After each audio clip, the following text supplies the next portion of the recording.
नमस्कार. लोकांना संधिवात आणि आमवात यामध्ये फरक कळत नाही आहे. रुग्ण येतात आणि सांगतात की आम्हाला संधिवात झाला आहे, पण लक्षणं बघितलं असता असं समजतं की त्यांना आमवात झालेला आहे. संधिवात आणि आमवात हे 2 वेगळे आजार आहेत. संधिवात म्हणजे काय? संधिवात म्हणजे सांध्यांच्या ठिकाणी होणारा जो वातव्याधी आहे त्याला संधिवात म्हणतात. सांध्यांच्या ठिकाणी झीज होणं हे मुख्यतः संधिवातात दिसून येतं. छोटे सांधे असो किंवा मोठे सांधे असो, त्याच्यामध्ये झीज व्हायला लागली की संधिवात तयार व्हायला लागतो. जेव्हा आपण एक्सरे करतो किंवा कुठले इन्व्हेस्टिगेशन्स करतो, तर त्याच्यामध्ये मुख्यतः ऑस्टिओफायटिक चेंजेस आलेले असतात.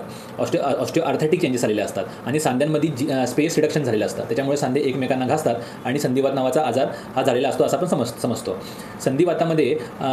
संधिवातामध्ये आपण मुख्यतः सांधे एकमेकांना घासणं ही फिलिंग असते किंवा कडकड आवाज येणं हे फिलिंग असते.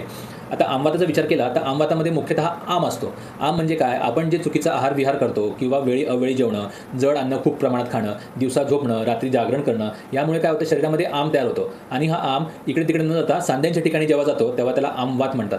आमवाताची लक्षणं पाहता ही आमवातामध्ये गुडघ्यांच्या ठिकाणी किंवा मोठ्या सांध्यांच्या ठिकाणी सूज आलेली असते, उष्णपणा आलेला असतो, स्टिफनेस आलेला असतो. सकाळी बघितलं की अंग स्टिफ झालेलं असतं, हाताच्या बोटांमध्ये स्टिफनेस आलेली असते, फिवरिश फिलिंग असते, सकाळी अंग उचलत नाही किंवा पाठमान कंबर खूप भरलेली असते. ही लक्षणे मुख्यतः आमवातात आलेली असतात. तर आमवातामध्ये ट्रीटमेंट करताना सर्वप्रथम आपल्याला आमाचं पाचन करणं गरजेचं असतं. आमाचं पाचन झालं की हळूहळू सांधे फ्री होत असतात आणि मग आपण आमवाताच्या आजारातून बाहेर येत असतो. आमवातामध्ये मुख्यतः रुमॅटॉइड आर्थरायटिस किंवा RA टेस्ट पॉझिटिव्ह आलेली असते.